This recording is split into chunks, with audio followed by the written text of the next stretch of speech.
فأعوذ بالله من الشيطان الرجيم بسم الله الرحمن الرحيم قل هل يستوي الذين يعلمون والذين لا يعلمون إنما يتذكر أولو الألباب وقال صلى الله عليه وسلم علميها حفصة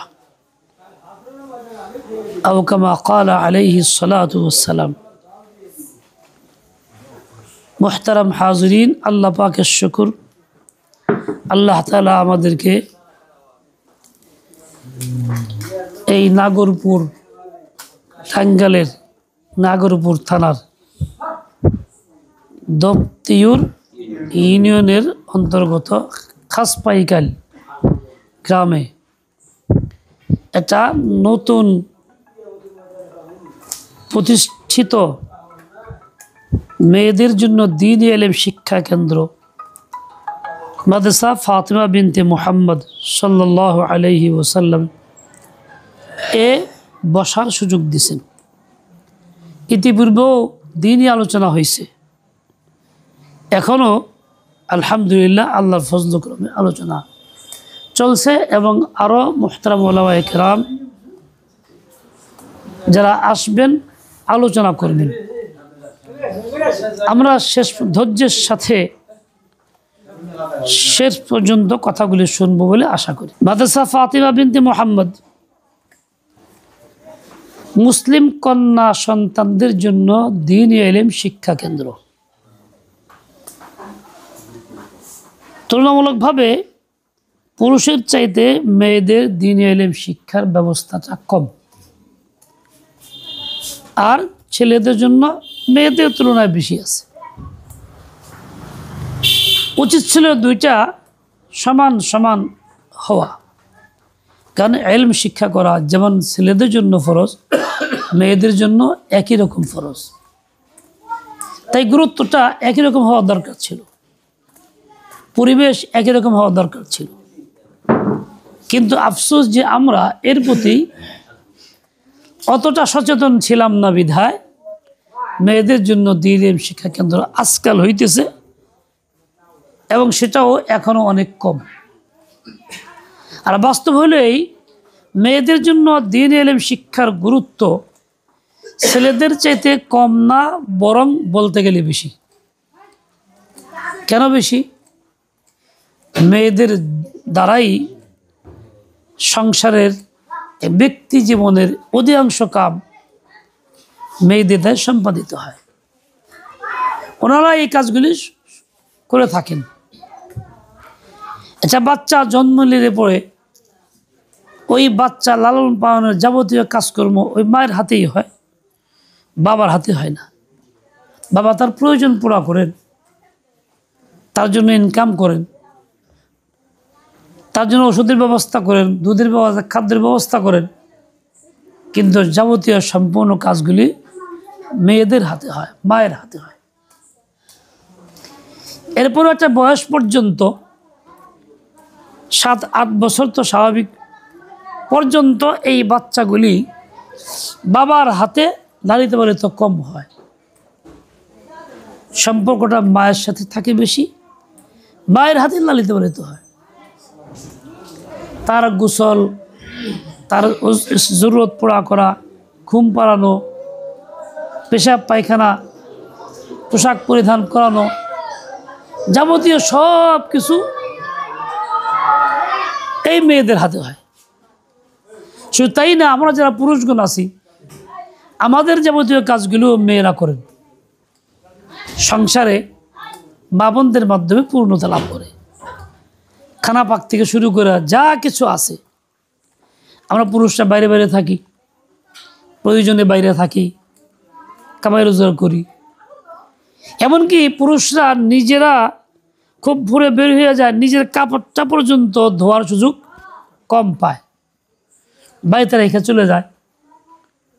যদিও কাউকে বলে না, স্ত্রী নিজ দায়িত্বেই সৌভাগ্য মনে করে এই কাজটা আঞ্জাম দেয়, কাপড়গুলি ধুয়ে দেয়,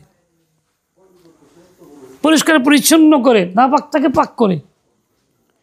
মেয়েদের হাতে এই পরিষ্কার পরিচ্ছন্ন করা কাপড় দিয়ে আমি নামাজ পড়ি, মসজিদে যাই, ইমামতি করি, আমার খানা যেটা খাই সেটাও মেয়েদের হাতে তৈরি হয়। তারা হালাল পাক খানা খাওয়াইলে হালাল পাক খানাই খাই, তারা যদি না জানার কারণে কিংবা ভুলবশত না পাক খাওয়ায়, আমাকে না পাকি খাইতে হয়। আমার জানা থাকে না সে কী করছে, কথা ঠিক কিনা? এই যাবতীয় কাজগুলি তাদের মাধ্যমে হয়, তারা এইগুলি পূর্ণ করে থাকেন।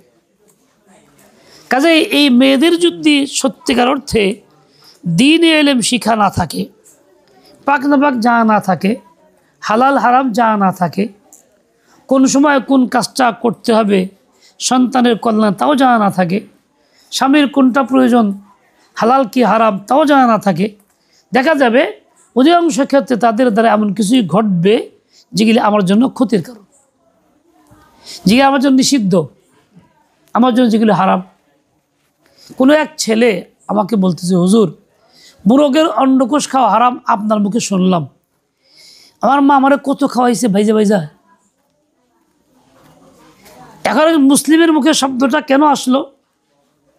বাস্তবে এটা হারাম, জায়েজ নাই। মোরগ মুরগির মধ্যে 7টা অঙ্গ খাওয়া নিষেধ, 7টা জিনিস, তার মধ্যে একটা হইল মোরগের অন্ডকোষ।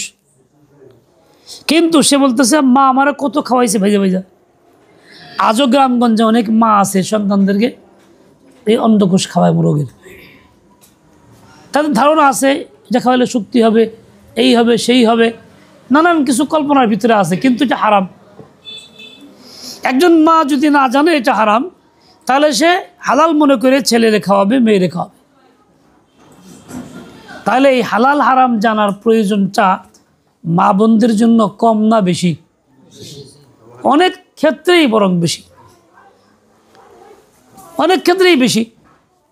আর না হলে আমার ঘর, আমার সংসার, বাল বাচ্চা এইসব মুক্ত থাকতে পারবে না। আমি একদিন রিক্সায় যাইতেছিলাম, মানিকগঞ্জ বাস স্ট্যান্ড থেকে রিক্সায় বাজারে দিয়ে যেতেছিলাম। এক বয়স্ক মানুষ দাঁড়িয়ে আছে, মুরব্বী, রাস্তায় মাইকে বলতেছে যে অমুক দোকানে অমুকখানে কাঁকড়া ফ্রাই পাওয়া যায়। আমি আফসোস করা, আফসোস মুসলমান কাঁকড়াও খায়। তখন সে বলে কি কন কি কাঁকড়া না, খালি ব্যাঙও খাওয়া যায়, পাওয়া যায়। তিনি তো না যায় যে হারাম, হারাম না হুজুর, যে যে রাখা হেরিয়ে তার হালাল। দাঁড়িয়ে এক মুরব্বী বয়স্ক মানুষ, ভাবছিলাম সে দিনদার, দিনের বুঝতার মধ্যে আছে, হালাল হারাম চিনার কথা। এই বয়স যখন হয়েছে, উল্টা সে কি বলল, হারামকে হালাল বলতেছে। শুধু তাই না, বদ্দিনিক সে প্রকাশ করতেছে এইভাবে যে যেটা খায় হেজেই তার হালাল। আসলে কি বাস্তব তাই? হালাল হারাম কি মানুষের নিজের তৈরি বিধান? কি মানুষের? এই হুকুমটা কার? আল্লাহ তাআলার। আল্লাহ যেটাকে হালাল করছে সেটাই হালাল, আল্লাহ যেটাকে হারাম করছেন সেটাই হারাম। আমি যদি হারাম খাই তাই বলে আমার যদি হালাল হয়ে যাবে না। তো লোকটা বললো কি যে যেটা খায় তার জন্য সেটাই হালাল। কত বড় জিন্দিকি, কুফরি কথা। এই কথার দ্বারা মানুষ ইমান নষ্ট করে ফেলে, বেঈমান কাফের হয়ে যায়। কারণ সে ডাইরেক্ট হালালকে হারাম বলতেছে না, বরং ডাইরেক্ট হারামকে হালাল বলতেছে। হারামকে হালাল বললে মানুষ ইমান থাকে না, কাফের হয়ে যায়। কত মারাত্মক কথা। একজন পুরুষ মানুষ দাড়িওয়ালা সমাজে বিভিন্ন জায়গায় যায়, মসজিদেও যায়, হয়তো বা সবসময় না হলেও জুমার দিন যায়, ঈদের দিন যায়, আলেমদের কথা শুনে, কম কিছু না কিছু শুনে। তারপরেও তার অবস্থা এরকম, তার দিনদারির অবস্থা এরকম, সে হারামকে হালাল বলতেছে। একজন মহিলা সে সব জায়গায় যায় না, যাইতে পারে না, সুযোগও তার নাই, ব্যস্ততা সংসারে এত বেশি, পাশের বেরিয়ে ওয়াজ হইলেও অনেক সময় যাওয়ার সুযোগ তার থাকে না। তো এই মহিলাটা জানবে কী করে? কাজেই পুরুষের জন্য যেমন এলেম শিখা ফরজ, মহিলার জন্য এলেম শিখা তেমনই ফরজ। শুধু তাই না, ক্ষেত্র বিশেষ তার চেয়ে গুরুত্ব অনেক বেশি। গতকাল এক মহিলা আসছে আমার কাছে কোনো একটা কাজে, মানিকগঞ্জ শহর থেকে গেছে, 4 মাস আগে আমার কাছে গেছিল। তখন গেছিল কি জন্য? এই জন্য গেছিল তার বিয়ে ভেঙে গেছিল। এই মাসালার জন্য মাসালা জানছে, তারপরে স্বামী কিনে আমার কাছে গেছে। স্বামী কি করছে? স্বামী তারে বলছে, এই তোকে আল্লাহ কেন, আমি তোকে আল্লাহ, তোর ব্যবস্থা কেনা করে দে। বলেন, মানুষ কোনোদিন নিজেকে আল্লাহ বলতে পারে, দাবি করতে পারে? আল্লাহ বলা যায়? আল্লাহ কার শান, কার? একমাত্র মাবুদের, যিনি রহমান, যিনি রাহিম, সমস্ত কিছু সৃষ্টিকর্তা, যিনি আমার হায়াত যার হাতে, মৌত তার হাতে, তিনি হলেন আল্লাহ। আমার এই কপালের সাজদা পাওয়ার যোগ্যকে তিনি একমাত্র আল্লাহ। আমার জিন্দিগির যাবতীয় ইবাদতের যোগ্য একমাত্র আল্লাহ। আর ওই বলতেছে কি, তখন আল্লাহ কেন, আমি তখন আল্লাহ। আচ্ছা, এই কথা বলার দ্বারা ইমান আসে না খতম? ইমান যখন থাকে না, তখন কি মুসলিম নারীর বিয়ে তার সঙ্গে থাকবে না? অটো ভেঙে যাবে, অটো ভেঙে যাবে। ইমান নষ্ট হয়ে গেলে স্বামী স্ত্রী বিয়ে ঠিক থাকে না। আপনার কথা বুঝতেছেন? ওই বাইরে যারা পিছনে বসছেন আবার শোনা যাচ্ছে? আচ্ছা, তাহলে এই লোকটা এখন কী অবস্থা? কিন্তু মহিলাটা ভালো মানুষ, নামাজ কালাম পড়ে, লেখাপড়া জানে, তার ভিতরে এটা খুব লাগছে, কিরে ইমান নাই, সংসার কেমনি কেমনি তার সাথে আমি। তো সে আমাকে মাসলার জন্য গেছে। বললাম না, তো করা যাবে না। যাই হোক, শেষ বুঝায় সুঝায় তার কাছে আগে নিয়ে আসছে আমার কাছে। আমি তারে বুঝাইয়া, তওবা করাইয়া, কালিমা পড়াইয়া, নতুন করে আবার তার বিয়ে শাদী করাই দিয়েছে নিয়ম অনুযায়ী। তো আলহামদুলিল্লাহ, এই যে একটা বিষয়, ওই মহিলার কিছুটা বুঝ ছিল বিধায়, কিছুদিন শিখছিল বিধায় তার ভিতরে নাড়া পড়ছে এবং সংশোধনের পথ সে বের করছে। বাংলাদেশে বহু মহিলা গ্রামগঞ্জে, শুধু গ্রামগঞ্জ, শহরেও আছে, যাদের দিনই সামান্যতম চেতনা নাই। এই লোকটার স্বামী যদি এর চেয়ে বড় কিছু করে ফেলে, তবুও তার বিয়ে ভাঙ্গার চিন্তা মনের ভিতরে কখনো আসে না। তাহলে যে লোকটা চিন্তা আসে না, বিয়ে ভাঙ্গার পরেও ওইভাবে থাকতেছে, ওই জীবনটা তো শুয়োর কুত্তার জীবন, মানুষের জীবন না। তাহলে এই লোকটা দুনিয়াতে কাটাবে কেমন? পরবর্তী সময় কি হবে? মৃত্যুর পরে জবাব দিতে আছে, কি জবাবতে হবে? এবং তাদের এই ঘর সংসারের ফলে সন্তানদের কী হবে? তাহলে এইগুলি তো একেবারেই সর্বনাশ। অনুল্লেখযোগ্য কিছু একটা হবে, জীবজন্তু চেয়ে নিকৃষ্ট হবে, কারণ জীবজন্তুর হিসাব নাই, এদের তো প্রত্যেকের হিসাব আছে আমাদের। তাহলে এই অবস্থা, জিন্দগি বরবাদ হয়ে যাইতেছে দিনই এলেম না শেখার কারণে, এলমে দিন না জানার কারণে কত বড় ক্ষতির মধ্যে পড়ে যাচ্ছে। কাজেই আমাদের মা বোনদের দিন এলেম শেখানো জরুরি কিনা, কতটা জরুরি ভাবতে পারবো না।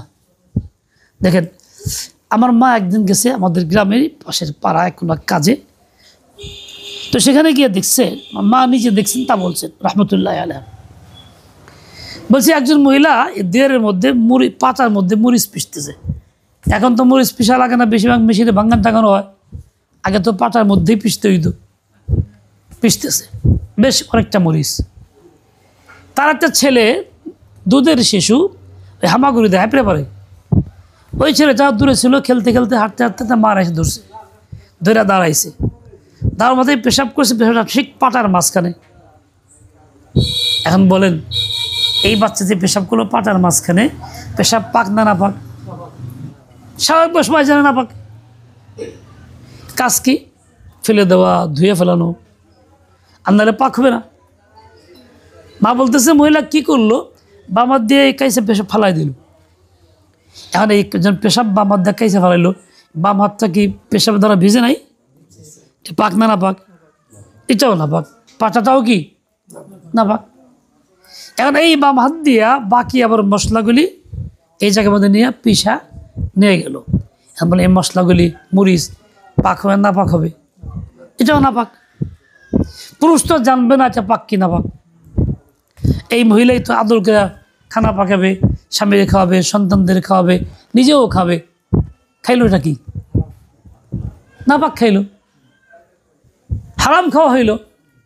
তাহলে মেয়ে যদি দিন এলেম না শেখে, যার দ্বারা আমার সংসারের কাজকর্মগুলি সম্পাদন হয়, তাহলে এই যদি হালাল হারাম না বুঝতে পারে, সে হারাম করলে হারামটা আমার ঘরেও আসতেছে, ক্ষতি আমার মধ্যেও আসতেছে। না পাক খেলে না পাকটা আমিও খাইতেছি, আমার সন্তানও খাইতেছে। আমি কত বড় বিপদের মধ্যে পড়লাম। আর নাপাক খাইলে দোয়া কবুল হয়? হয় না। নামাজ কবুল হয়? তাও হয় না। এই দোয়া কবুল হয় না, নামাজ কবুল হয় না, এর পিছনে কারণটা কি হইল? নাপাক খাইলাম। এই নাপাকটা খাইতো না মানুষ যদি সে জানতো। এক রমজান মাস খতম তারাই পড়াই এক এলাকা, গ্রামে, চর এলাকায়।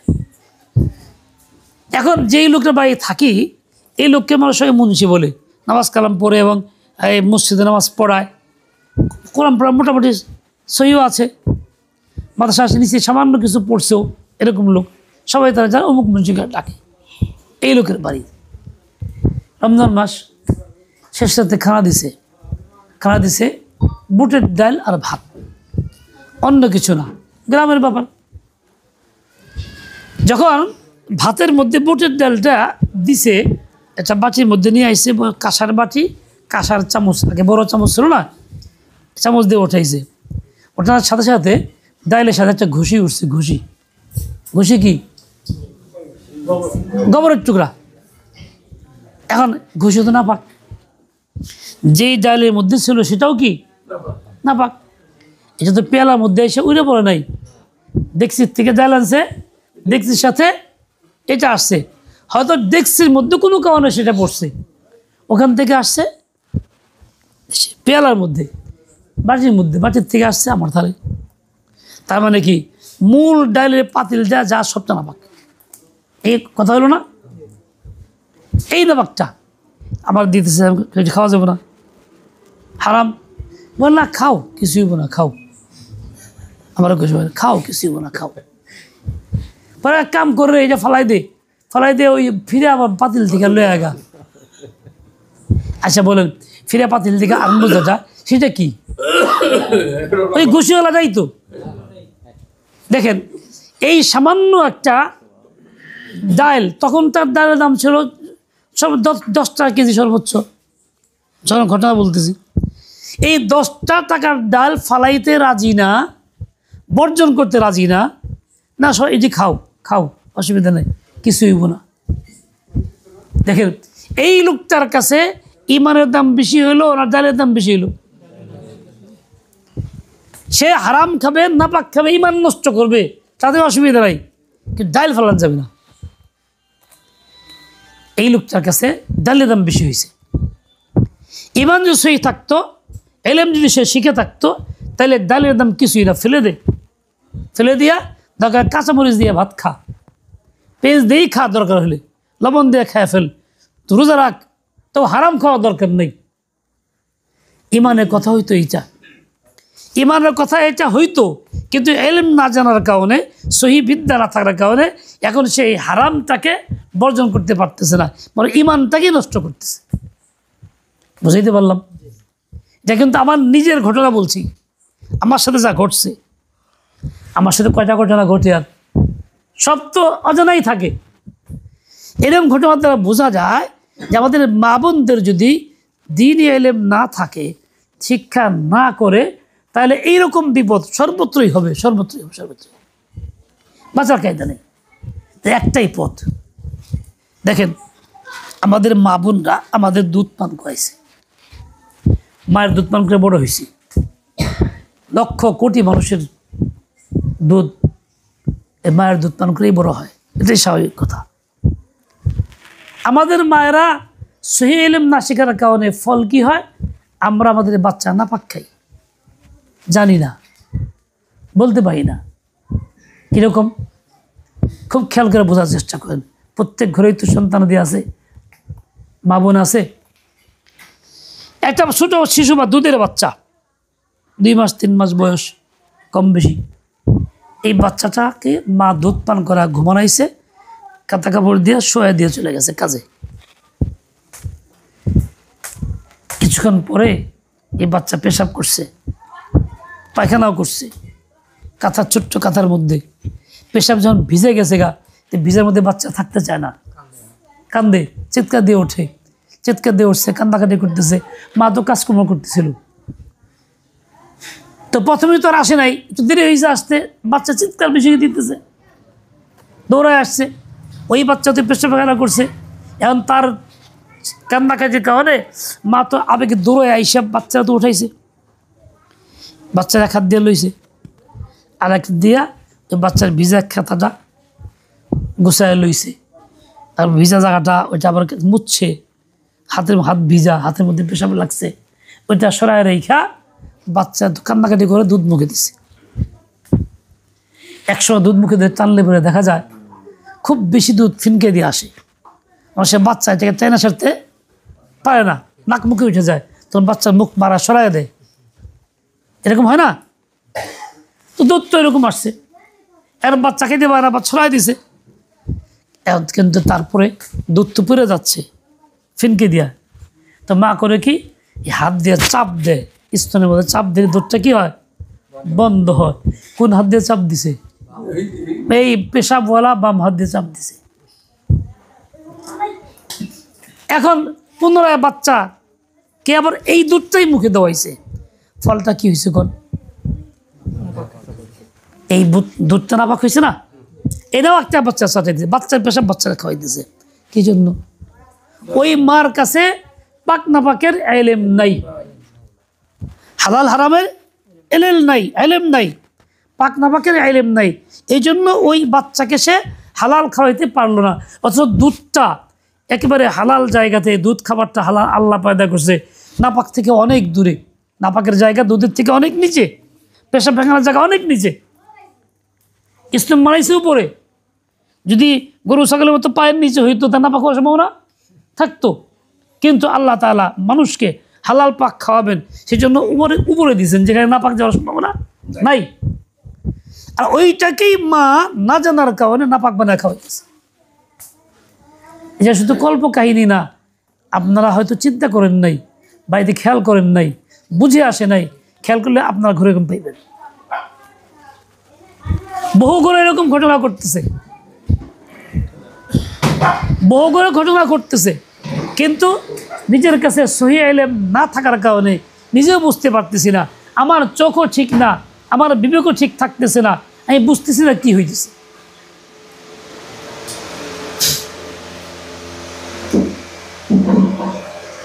এখন দেখেন, ইলম জানা থাকলে তাহলে মা কি এই কাজটা করতো? সতর্ক থাকতে হয়, এই হাত দিয়ে চিপ দেওয়া যাবো না, হাত দিয়ে নিতে হইব, কাউকে ডাকলে তো 7 জনাই পানি আন, তাতে হাত দিয়ে লই, হাত ধুয়ে পরে বাচ্চারা খাওয়াইতো। ওই স্তনটা ওই নাপাক হাত দিয়ে বন্ধ করতো না, কিন্তু এলেম না থাকার কারণে সে এটা করছে। এরকমভাবে মা বোনদের, এই আওয়াজ কমায় দাও, আওয়াজ বাড়াও না, আরও কমাও। এরকমভাবে দ্বীনি এলেম না থাকলে সমূহ ক্ষতি হইতে থাকে, যা আমি আপনি বুঝতে পারতেছি। ছোট সময় আপনারা দেখছেন, মনে আছে কিনা আপনাদের?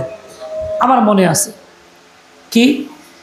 আগে তো অত বেশি সচ্ছল অবস্থা ছিল না মানুষের, অসচ্ছল ছিল। পান্তা ভাত সকালবেলা খাইতাম আমরা, রাত্রিবেলা ভাত পাকে অল্প কিছু থাকতো, পানি দিয়ে রাখতো, সকালবেলা ওগুলি বেচা বেচা খাইতাম।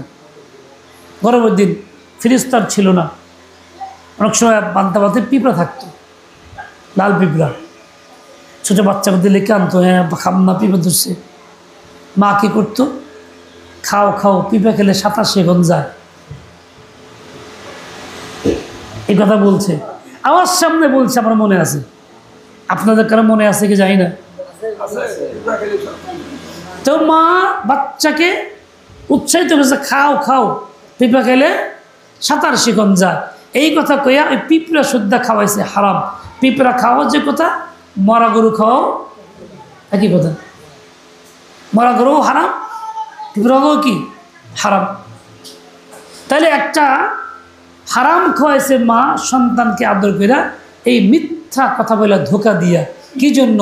তার সহিহ ইলম আছে না নাই, এই জন্য। কোনটা? না থাকার কারণে। সহিহ ইলম থাকলে কখনোই কথা বলতো না পিঁপড়া খাইলে 27 শিখবা, কখনোই কথা বলতো না। মন বলতো খবরদার, এটা খাওয়া যাবে না, আমি বাইসে দিই, ধুইয়ে দিই, পরিষ্কার করে দিই, পিঁপড়া থাকবে না, এই কথা বলতো। ইলম না থাকলে যা হয় আপনারা জানেন। এই মাইকালা গেল কোথায়?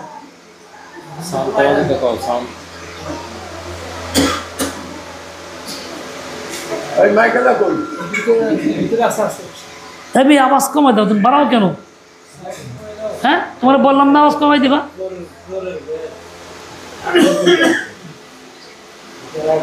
আমার ভাই খেয়াল করে দেখেন, এইখানে যেমন পিঁপড়া খাওয়াইছে উদ্বুদ্ধ কইরা সাঁতার শিখবা এই কথা বইলা হারাম খানা খাওয়াই দিছে। শুধু এই এক ক্ষেত্রে না, আর অনেক জায়গায় কিন্তু খাওয়াইছে। খাওয়াইছে কে? আদরের মা, আদরের সন্তানরে খাওয়াইছে, বুঝতেই পারি নাই কি হইল। আল্লাহ, এই সব কিছুর মূল কারণ কি? বাবনদের সহি ইলম নাই, সেজন্য। সহি ইলম থাকলে এটা কইতো না এবং করতো না। সন্তানরা জিদ ধরে, স্বাভাবিক, বাচ্চারা তো আবুজ, জিদ ধরেই। জিদ ধরলে পরে এই জিদ মেটানোর জন্য মা অনেক সময় এই আবিজাবি কথা কয়, মিথ্যা কথা বলে, ধোঁকা দিয়ে দেয়, আবার একটু বানাওয়াট কথা, মিথ্যা কথা, গল্প গুজব, কিচ্ছা কাহিনী ইত্যাদি ইত্যাদি বলে। এমন সব ভূতের গল্প টল্প বলে বানায় বানায়, যেগুলি সে দেখেও নাই কোনো দিন। এতে হয় কি, ওই বাচ্চার মনটা ভীত হয়, ছোট হয়ে যায়। ছোট সময় থেকে ভয় ভীতি হাই হেরে সে বলে আমি বেরোম না, পেশাব করতে যাম না, রাত্রে বেরোতে চায় না, ওই যা আইলো ভূত আইলো বলতে থাকে, স্বপ্নে বলতে থাকে। আচ্ছা, এটা কেন হয়েছে? বাচ্চা কি ভূত টুত বুঝে কোনো দিন? ভূত শিখতো কোনো দিন? মা সহি ইলম নাই, এই জন্য আজে বাজে কথা, বানানো কথাগুলি বাচ্চাকে বলছে। বাচ্চার দিল সংকীর্ণ, ছোট করে ফেলছে। বাচ্চা এখন হিম্মত হারা হয়ে গেছে। বাচ্চা সঠিক থাকতো, এসব কথা না শুনতো, ভয় না পেত, সাহসী হইতো, তাহলে সেই বাচ্চাটা সত্যিকার অর্থে হক কথাটাকে ঠিকমতো বলতে পারত, হকের জায়গায় হকটাকে বলতে পারত। এখন সে ওই সাহস হারায় ফেলছে ছোট সময় থেকেই। এখন দুর্বল মনা, হকটা বলতে পারে না, বাধাগ্রস্ত হয়, মনটা ছোট হয়ে গেছে। এই জন্য আল্লাহ ওয়ালারা, দিন দ্বারা বলে খবরদার, বাচ্চার আজেবাজে কথা কইবে না, মিথ্যা কথা কইবে না, এরকম ডর দেখানোর কথা বলবে না। হ্যাঁ, বাচ্চাকে আল্লাহর কথা বলো, খবরদার এই কাজ করো না, এটা করলে আল্লাহ মারবো, এটা বলো। বাচ্চা হেদায়েত হবে এই কথার দ্বারা। দেখেন আল্লাহ পাক বলছেন, ইয়া আইয়ুহাল্লাযীনা আমানু কু আনফুসাকুম ওয়া আহলিকুম নারা।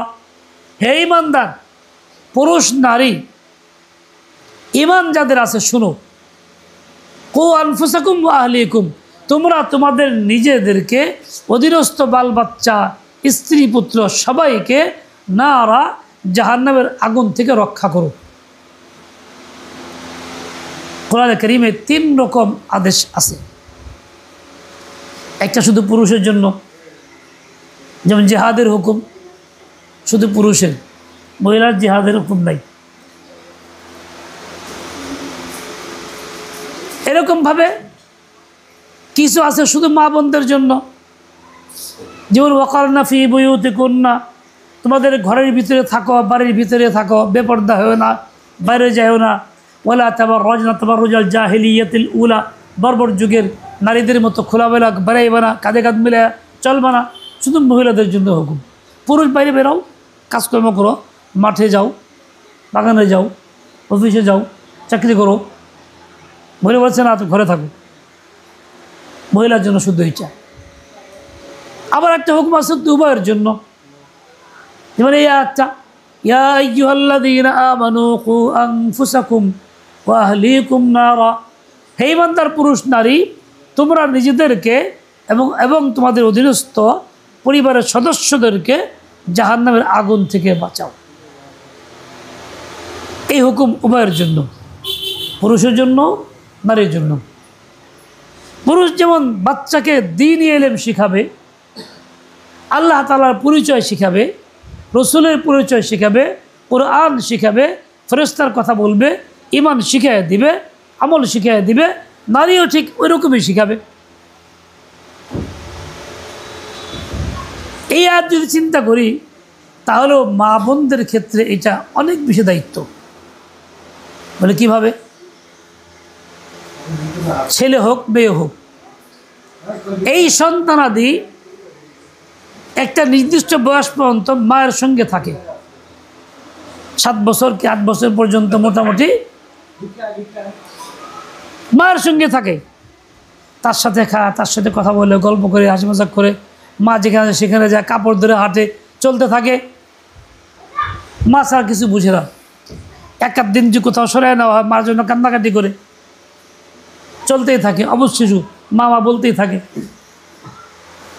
তাহলে যেই বাচ্চাটা মায়ের জন্য পাগল পারা, মায়ের সঙ্গে সবসময় থাকতেছে, এই বাচ্চাটাকে জাহান্নামের আগুন থেকে বাঁচানোর জন্য মা হইল সবচেয়ে বড় ওসিলা। মা যদি ওই সময় জাহান্নাম থেকে মুক্ত আমল করে, মুক্তির আমল করে, তাহলে এই আমলটা বাচ্চার নজরে পড়ে, বাচ্চা ওইটা শিখে। মা যদি ওই সময় জাহান্নামের আমল করে, গুনাহের কাজকর্ম করে, ওই বাচ্চার নজরে ওইটা পড়ে, বাচ্চা ওই গুনাহটা শিখে।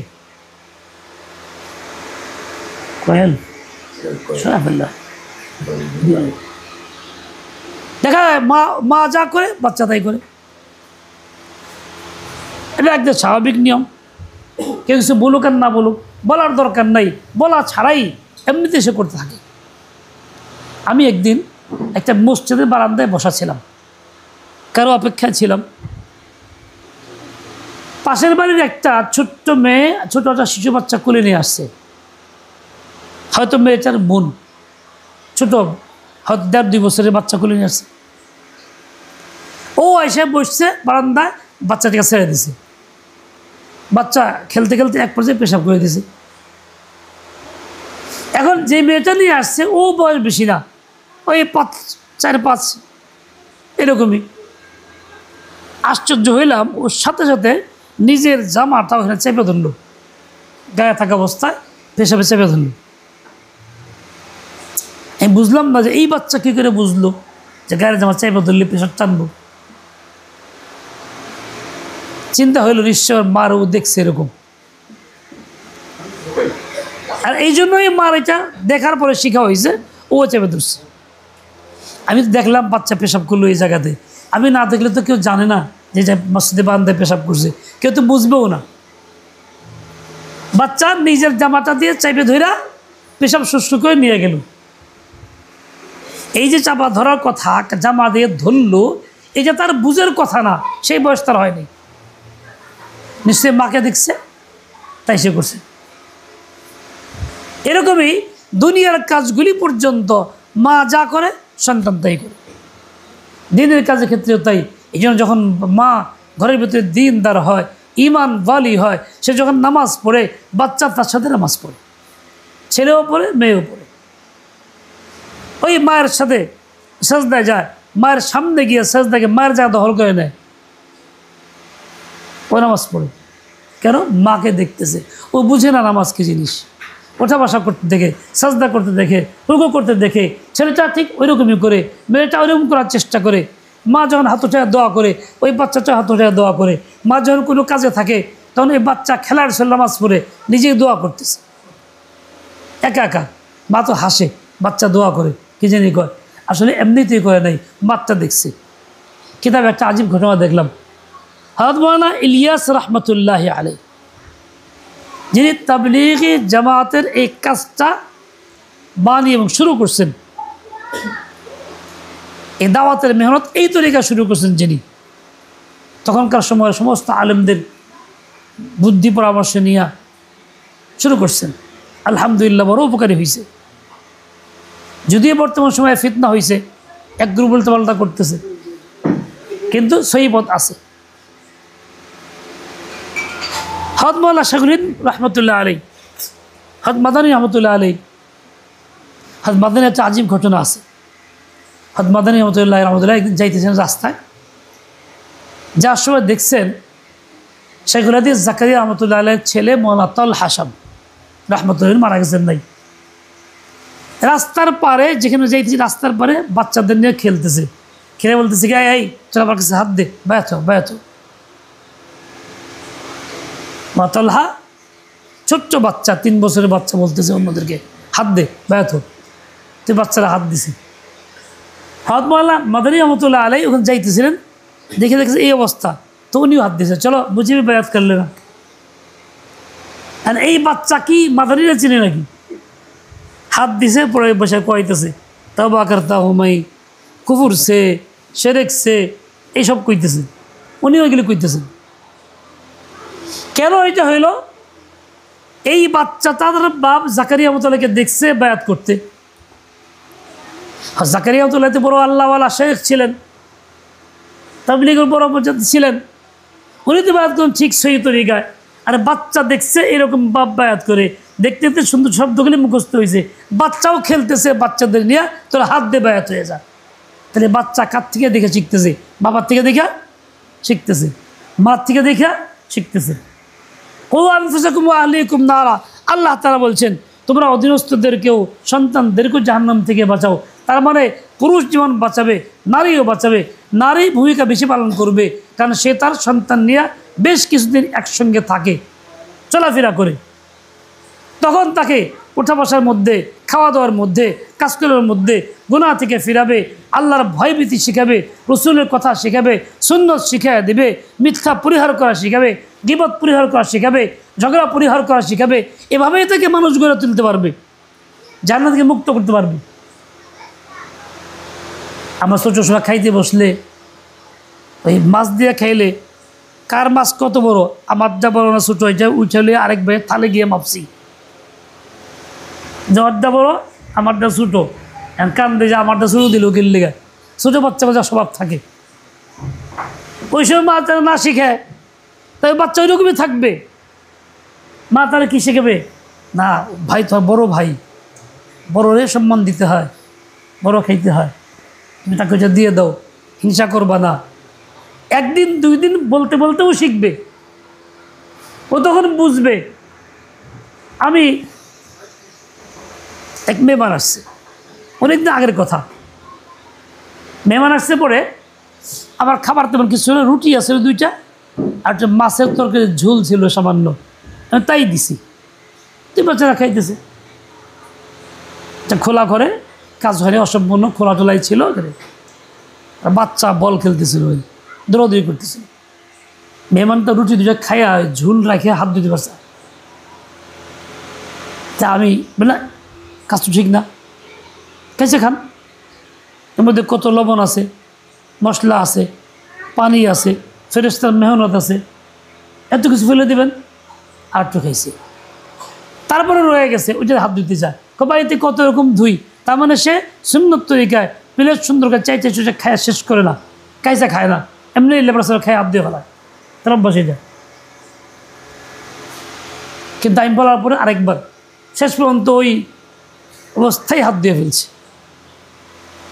যে বাচ্চা খেলতেছিল, এই বাচ্চা কইতেছে পরের দিন, আমি তো খেয়াল করি না ও কি শিখলো, খাইতে বসে একসাথে, হ্যাঁ বাচ্চা খায় প্লেট খুব সুন্দর করে কাছে খাইছে, একদম পরিষ্কার। কয় কি আব্বা হয়েছে না? পরে কয় হয়েছে। পরে কয় কি আমি সব শুনছি, মেহমানরা কইছেন না, আমি কিন্তু সব শুনছি, কইছি তো মেহমানরে, বাচ্চা তো খেলতেছিল, ও তো ওই খেলার মধ্যে কাঁদতেছে আমার কথা, ওর থেকেই শিখছে। আশ্চর্য হয়ে গেলাম, তাহলে বাচ্চারা কীরকম অনুসরণ করে বাপ মার কথা এবং কাজে। এই আয়াত যখন বলা হয়েছে কু আনফুসাকুম ওয়া আহলিকুম নারা, পুরুষ নারী উভয়ের সমান গুরুত্ব আসছে, বরং মহিলার বেশি আসছে। সন্তানকে জাহান্নাম থেকে বাঁচাও, কেমনি বাঁচাইবা? এর ব্যাখ্যায় আল্লাহ ইবনে আব্দুল্লাহ ইবনে আব্বাসের ব্যাখ্যা আছে, আয় আল্লিমু হুম, তাদেরকে দ্বীনি ইলম শিখাও। যে দ্বীনি ইলম শিখার পরে সে নিজেকে আত্মরক্ষা করতে শিখবে, দ্বীনি ইলম শিখাও। আমার ভাই, তাই বোঝা গেল মা বোনদের একটা বড় ভূমিকা আছে। কাজে মা বোনদের শিক্ষার জন্য কি চাই? শিক্ষা কেন্দ্র চাই। দ্বীনি ইলম শিক্ষা কেন্দ্রকে মাদ্রাসা বলে। এই যে মাদ্রাসা ফাতিমা বিনতে মুহাম্মদ, রসুল আকদাসের মেয়ের নাম ফাতিমা, তার নামে সে নামকরণ করা হয়েছে এই মাদ্রাসার, যেখানে মেয়েরা লেখাপড়া করবে, শিখবে, দ্বীনি ইলম শিখবে। তারা এভাবে ঈমান শিখবে, আমল শিখবে, জাহান্নাম থেকে মুক্ত হওয়া শিখবে, হালাল শিখবে, হারাম শিখবে, নিজেরাও করবে না, সন্তানদেরকেও করাবে না, বরং তার পরবর্তী সন্তানদেরকে জাহান্নাম থেকে মুক্ত করে গড়ে তুলবে, তাদেরকে জান্নাতের পথিক বানাবে। এই ইলম শিক্ষা কেন্দ্র, এর মাধ্যমেই তার এই সব কিছু সম্ভব হবে। কাজেই আপনারা এই শিক্ষা প্রতিষ্ঠানের সঙ্গে থাকুন। এর সঙ্গে নিজের বুদ্ধি দিয়া পরামর্শ দিয়া দোয়ার মাধ্যমে হালাল উপার্জন থেকে পয়সা বের করা, প্রয়োজন পুরা করা, এই সব কিছু, এবং নিজের সন্তানদেরকে পাঠিয়ে দেওয়া, নিজের কম বয়সের মেয়েদের হোক, তাদের চেয়ে বেশি জরুরি ঘরের আমার স্ত্রী কিংবা আমার আরও আত্মীয় স্বজন যারা আছে, আমার বোন আছে, আমার ফুফি আছে, আমার মা আছে, চাচি আছে, নানি আছে, তাদেরকে পাঠিয়ে দিয়া তাদেরকে দ্বীনি ইলম শেখানো, কালিমা শেখানো এবং তাকে প্রকৃত মুমিন বানাইয়া দুনিয়ার থেকে পাঠানো। এটা সম্ভব হবে এখানে দ্বারা। আমরা যারা আছি সকলের কর্তব্য হলো এভাবেই এর সঙ্গে সম্পৃক্ত থাকব। আল্লাহ পাক রব্বুল আলামিন আমাকে আপনাকে সবাইকে সহি বুঝ দিয়ে দেন, হিম্মত আয়া তৌফিক খায়ের দিয়ে দেন। রাসূল আকরাম সাল্লাল্লাহু আলাইহি ওয়াসাল্লাম বলছেন, 3 ব্যক্তির প্রত্যেক আমলের ডবল সওয়াব। 3 ব্যক্তির প্রত্যেক আমলে ডবল সওয়াব। 3 ব্যক্তির একজন সেই ব্যক্তি যে নিজের অধীনস্থ বান্দিকে কিংবা মেয়েকে, অধীনস্থ কোনো মহিলাকে দ্বীনি ইলম শিখায়, বান্দিকে শিখায়, সেটাও খুব সৌন্দর্য রক্ষা করে শান্তিপূর্ণভাবে কাজকর্ম বাদ দিয়ে তারা শিখাইতেছে। এর জন্য কোনো রাগারাগি নেই, ঝাঁকাঝাঁকি নেই, কোনো কিচ্ছু নেই, চাপ প্রয়োগ নেই। তুমি স্বাধীন মতো ইলমে দ্বীন শিখো, তারপর আমল করো। বান্দি ছিল, আজাদ করছে, বিয়ে শাদী করে ফেলছে, এই লোকটা ইলম শিখাইলো, এর জন্য তার বিনিময় হচ্ছে এই আল্লাহ পাক তাকে প্রতি কাজের ডবল সওয়াব দেবেন। এখনকার সময় যদি কোনো মানুষ তার মেয়েকে, স্ত্রীকে, মাকে, চাচিকে, নানিকে, শাশুড়িকে, আরও অধীনস্থ যারা আছে আপনজন সম্পর্কিত, এদেরকে ফারেক করে দ্বীনি ইলম শিখায়, তাহলে এই যুগেও আল্লাহ পাকের সেই বান্দা মেহনত করার কারণে ডবল সওয়াব লাভ করবে। এই জন্য আমাদেরও সওয়াব আছে এর মধ্যে। আমরা যারা নিজেরা শিখি নাই, এদেরকে শিখাইতেছি, আমরাও বঞ্চিত না। আল্লাহ পাক মাদ্রাসাকে কবুল করেন, উত্তরোত্তর তারাক্কি দিয়ে দেন, জরুরত পুরা করে দেন এবং এই মাদ্রাসাকে ভরপুর